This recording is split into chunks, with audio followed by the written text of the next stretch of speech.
And joining me now, the Democratic chair of the House Intelligence Committee, Adam Schiff. A lot to talk over.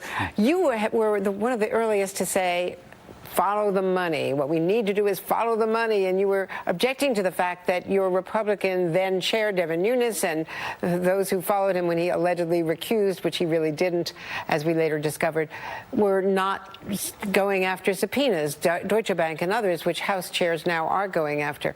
So what about this whole issue of following the money and sort of the dog that didn't bark in the Mueller report was all of the financial entanglements?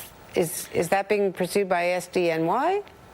Well, you know, Pete was right in saying that there's very little discussion of those issues in the Mueller report.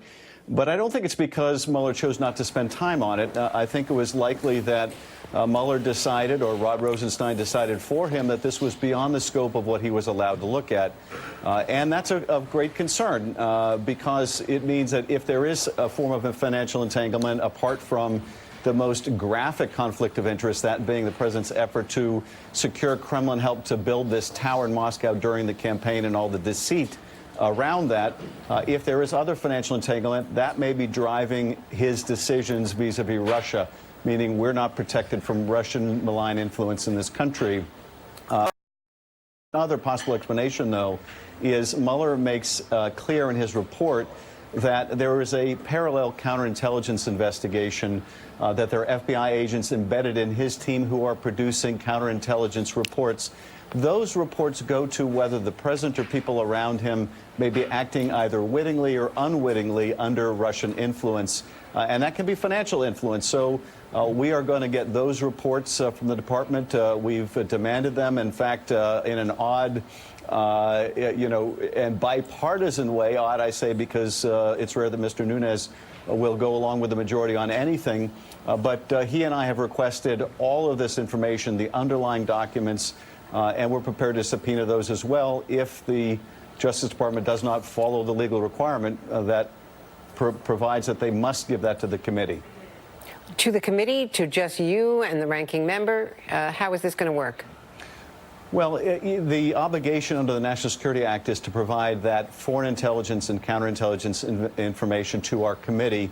But we are very conscious as a broader matter that we don't want the Justice Department to hide behind the Gang of Eight or even hide behind the Intelligence Committee and shield from the other members of Congress information they need to determine how to do their jobs in Congress and how to hold this administration accountable and how to protect the country. So we want to make sure that the information that we get is made available to other members in an appropriate fashion so that we can take necessary steps. And I think that's absolutely essential, and that may be we need greater sanctions on Russia, we need greater election protections.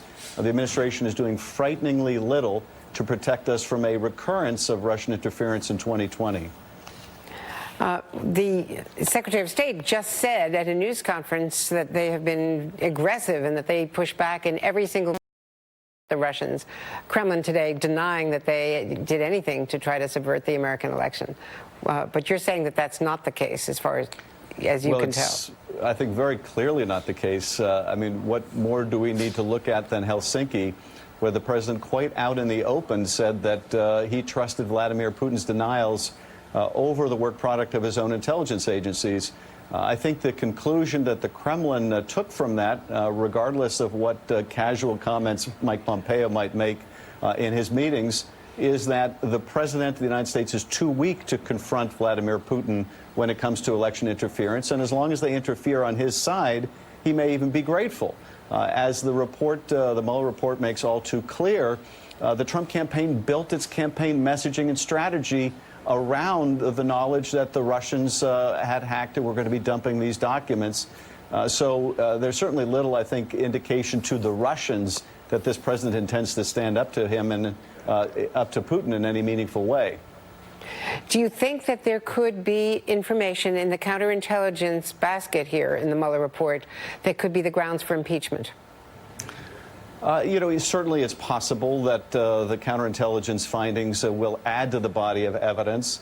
But frankly, the obstruction of justice material laid out by the special counsel is damning enough. I think what we need to do is really take some time to let settle in the seriousness of what Mueller has set out in this almost a dozen acts or courses of conduct that could amount to obstruction of justice, and determine what the right course is. We certainly need to continue the investigative work to determine, are there other ways this president is compromised, or are there other offenses that rise to the level of removal from office? But here we are less than 24 hours after the report, and I think we need a caucus to have a discussion about what's the import of this and what's the way forward. If you see such evidence, would you proceed for impeachment, even knowing that the Republican Senate would never go along with it by 2/3? So is this a political minefield for Democrats, as Pelosi has privately warned, as Nancy Pelosi has warned all along, that proceeding with impeachment with the Republicans in the Senate against it sets Democrats up to be attacked, roundly attacked, by the White House and others? Well, look, I think we have seen a wholesale abdication of responsibility by the GOP leadership, by people like Kevin McCarthy, Mitch McConnell, who essentially do whatever the president says, and that includes when the president wants to go around the Congress's power of the purse. But it certainly includes issues of malfeasance, corruption within the administration. There has been little or no appetite to stand up to the president in any meaningful way, and that really has our democracy trembling.